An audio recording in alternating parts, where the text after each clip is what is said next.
جب ادھر سے گڑبڑ شروع ہوئی، ہر طرف سے فلاں کی بات سننے، بین المذاہب، نبی علیہ السلام نے تو حضرت عمر کے زبان مبارک سے، جب حضرت عمر نے تورات پڑھی تو حضور جلال میں آ گئے، حضور اتنے جلال میں آ گئے کہ سیدنا صدیق اکبر نے فرمایا کہ عمر تجھے رونے والیاں روئیں، حضور کا چہرہ انور نہیں دیکھ رہا۔ پھر حضرت عمر نے آپ کے گھٹنے مبارک پکڑے، کہا کہ ردینا باللہ ربن وبالاسلام دینا وبمحمد رسولا، حضور ہم اللہ اسلام کے دین ہونے پر راضی اور اللہ کے رب ہونے پر راضی، آپ کے رسول ہونے پر راضی۔ تو حضور نے اس موقع پر فرمایا عمر میرے سامنے تورات پڑھتے ہو، آج موسیٰ بھی ہوتے تو میرے پیچھے چلے بغیر ان کا بھی گزارا نہیں۔ بات اتنی ہے کہ جب آپ حضور نے جناب فاروق اعظم کی زبان اقدس سے یہ بات نہیں سنی، تم جب یہودیوں کو بھی بلا لیتے ہو، عیسائیوں کو بھی بلا لیتے ہو، بت متوں کو بھی بلاتے ہو، جی بین المذاہب اب ہنگی، اب سورج اور بجھی ہوئی بتی کی کیا بین المہنگی ہوگی؟ بل ایک سورج 22 جون کا چڑھا ہوا ہے، ایک بجھی ہوئی موم بتی ہے، اور پھر تم ان کو کہتے ہو کہ دیکھو جی یہ موم بتی و سورج کی اس طرح ہوتی ہے، تو یہ موم بتی و سورج کی ایسے ہوتی ہے۔ تمہیں شرم نہیں آتی؟ جب حضور آ گئے تو بات تو ہو گئی ختم۔ تم نے سنی ہے ان کی، تو ان کے بکواسات وہ کر رہے ہیں نصارے، اور تمہیں آ کر یہاں وہ ہدایات دیتے ہیں، غلاموں چلے جاؤ، رسول اللہ تو اس غلامی کو ختم کرنے کے لیے آئے۔ تمہارے دل اندر مر چکے ہیں غیروں کی غلامی کر کے، اور تم قرآن اور حدیث کے مقابلے میں ان کی بجھی ہوئی چیزیں لاتے ہو کہ جی یہ ایسے ہے، یہ ایسے ہے، یہ ایسے ہے، یہ کیا باتیں کرتے ہو تم؟ اور پھر آپ لوگ بھی جو آپ وہی 16 سال تعلیمیں پڑھ کے وہی بولیاں بولتے ہیں۔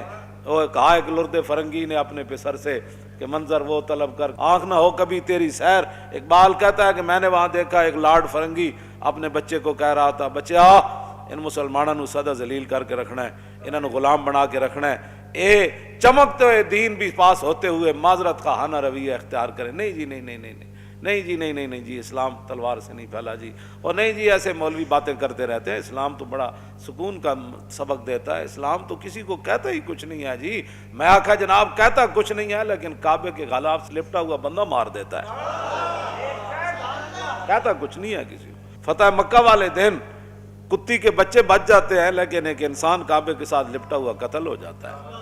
ہاں یہ اسلام کہتا کسی کو کچھ نہیں ہے، لیکن کعبے کے متولی کو بدر میں مروا دیتا ہے، ابو جہل کو مروا دیتا ہے، یہ کہتا کسی کو کچھ نہیں ہے، لیکن یہ کہتا کسی کو کچھ نہیں ہے، لیکن فتح مکہ والے دن حضور فرماتے ہیں میرے لیے مکہ اللہ نے ایک لمحے کے لیے حلال قرار دے دیا، ورنہ جتھے کوئی ملے انہوں مار دو۔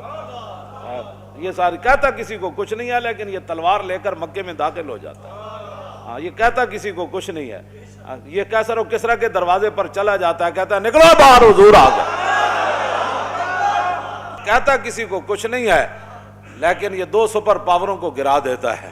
یہ کہتا کسی کو کچھ نہیں ہے، لیکن دریائے دجلہ میں گھوڑے ڈال دیتا ہے۔ یہ کہتا کسی کو کچھ نہیں ہے، لیکن سمندروں میں گھوڑے ڈال دیتا ہے۔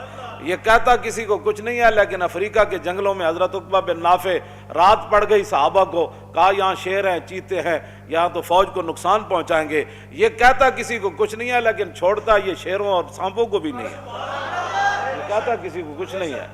آپ جب ٹیلے پر چڑھے فرمایا او شیرو، او بھیڑیو، او سپو، او ٹھوئے، تو انہوں پتا اسی کون ہاں؟ اسی محمد عربی دے غلام ہاں، اور اسی دین دے خاطر تلواراں تے گھوڑیاں تے لگے پھرنے ہاں۔ آج سانو رات پہ گئی اس جنگل وچ، اسی سنیا بھئی تسی بڑی تکلیف دیندے ہو، تسی لڑ پیندے ہو، بندے نو ڈنگ مار دیندے ہو، تے میرا حکم ہے کہ آج یہ جنگل خالی کر دیا جائے۔ یہ کہتا کسی کو کچھ نہیں، کیوں جی؟ یہ کہتا کسی کو کچھ نہیں ہے، لیکن بیٹے کے ہاتھوں باپ مروا دیتا ہے۔ ابو عبیدہ بن جراح، ہاں یہ کہتا کسی کو کچھ نہیں ہے، لیکن بیٹا باپ کے سر پر تلوار رکھ دیتا ہے۔ کہ عبداللہ ابن ابی کے بیٹے حضرت عبداللہ، انہیں جدو کیا نام عزت والے مدینے سے ذلیلوں کو نکال دیں گے، آپ غزوہ بنی مستلق میں تو تھے نہیں، جب پتہ چلا نا میرے باپ نے یہ بات کی، تو کہا تو اس نے اہل مدینہ کو تھا، لیکن نبی علیہ السلام مدینے میں رہتے تھے، تو بیٹے نے تلوار اٹھا کر اپنے باپ کے سر پر رکھی، فرماؤ میں اتھے ایسا تھا نہیں سنیا تو بکواس کی تھی، اے تو بکیا، اے تلوارے تیرے سر تے ہونے تھے کہ محمد العزوان الازل، حضور ہی سب تو وڈیاں عزتاں والے تے میں پوری کائنات وچ ذلیل ہاں، ایتھے کہ نہیں تو میں تیری تے دوڑ لا دینی۔ کہتا کسی کو کچھ نہیں ہے، لیکن بیٹے کے ذریعے باپ کے سر پر تلوار رکھوا دیتا ہے اور بیٹے کے ذریعے کہلواتا ہے کہ تو کہہ میں بڑا ذلیل ہوں. کیوں جی؟ اور کہنے لگا ہے ویلا کا اور ویلا کا، کہنا پترا بھی کدی پیو دے سر تے تلوارا رکھیاں؟ فرمایا اس وقت تک نہیں رکھی تھی جب کلمہ نہیں پڑا تھا. آپ تو جو کہنا پڑے گا، یا اب تو تجھے کہنا پڑے گا ورنہ تیری گردن اتار دینی ہے خود اپنے ہاتھ سے.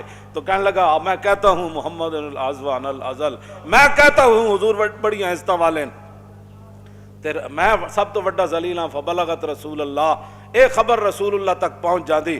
جے تھے کوئی بات ہوندی تھی حضور نے فرمانا سی بھائی نہیں نہیں، جتنا بھی کوئی آدمی ہو باپ کا تو خیال رکھنا چاہیے. فبلغت رسول اللہ، ان کا ایسے تلوار اٹھا کر باپ کے سر پر رکھنا اور اس کو کہنا کہ جناب تو سب تو بڑا ذلیل ہیں، حضور سب تو بڑی عزت والے ہیں. ایک گل رسول اللہ تک چلی گئی. فشکرہا لہو، حضور نے ان کا شکریہ ادا کیا. حضور نے شکریہ ادا کیا، حضور نے ان کا شکریہ ادا کیا. حضور نے شکریہ ادا کیا.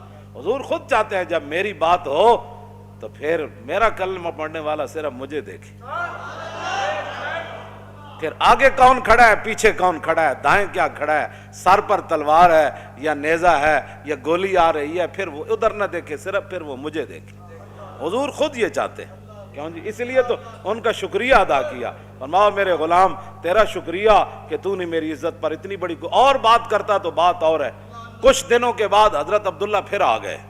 کیوں جی؟ عرض کی حضور مجھے بلغنی انکا ترید قتل ابی، حضور مجھے خبر یہ پہنچی ہے کہ آپ نے میرے باپ کو معاف نہیں کیا. اس نے جو لفظ کہے تھے کہ ہم مدینہ پاک جا کر عزت والے ذلیلوں کو نکال دیں، مجھے یہ خبر پہنچی ہے کہ آپ ارادہ رکھتے ہیں میرے باپ کے قتل کا، لیکن آپ کسی غیر سے قتل کروانا چاہتے ہیں. آپ نے اس کی وہ غلطی معاف نہیں کی. تو فمرنی، حضور میری ایک عرض ہے، جب بھی آپ میرے باپ کو قتل کرانا چاہیں نا تو فمرنی، مجھے حکم دینا.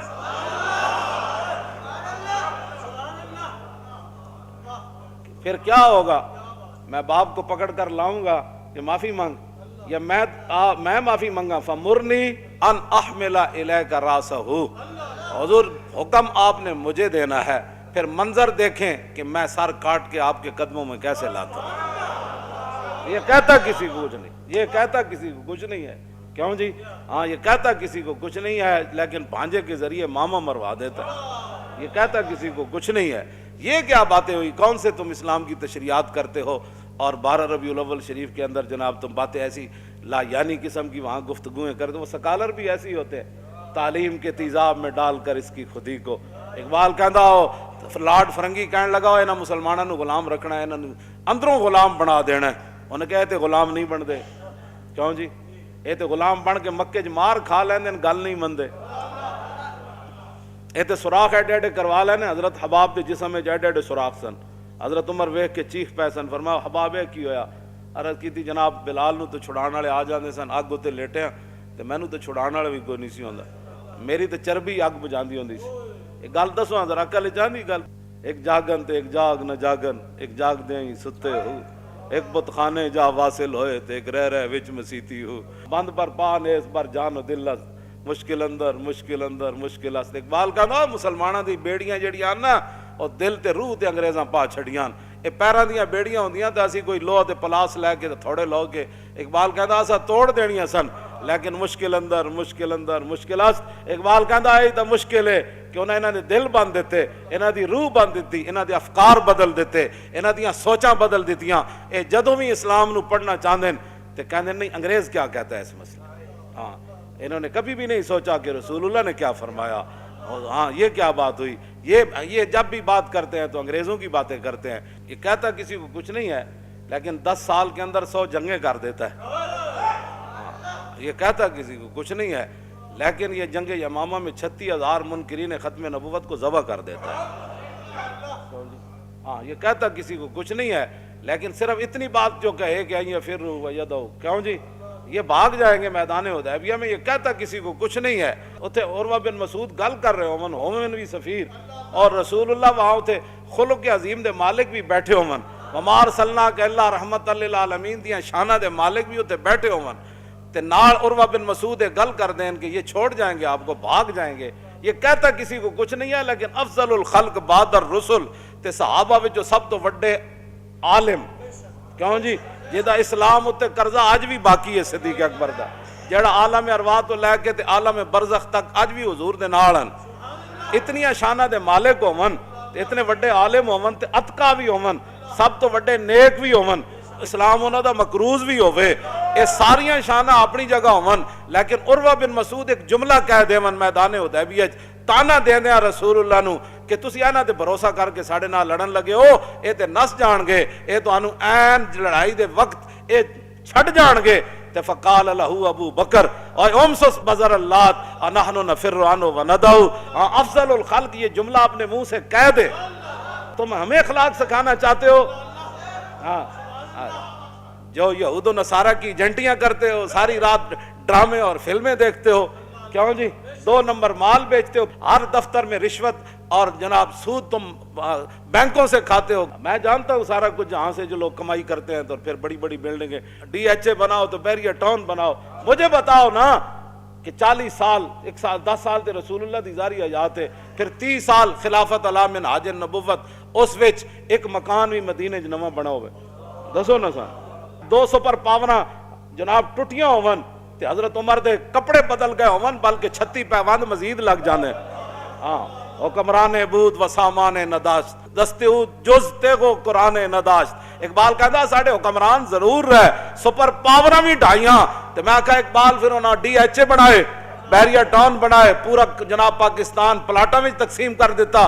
کہنے لگا نا حکمران عبود و سامان نداشت، حکمران ضرور سن لیکن دنیا دا سامان کچھ بھی نہیں رکھ دے۔ میں کہا کچھ تے رکھ دے ہونے نا، کہندا دستو جز تیغو قرآن نداشت، کہندا انہاں دے ہاتھ وچ ایک ہاتھ وچ قرآن سی تے دوسرے ہاتھ وچ تلوار سی۔ مزید ویڈیوز اور اپڈیٹس کے لیے یوٹیوب پر علامہ Khadim Hussain Rizvi official channel subscribe کریں اور بیل آئیکن پر بھی کلک کریں۔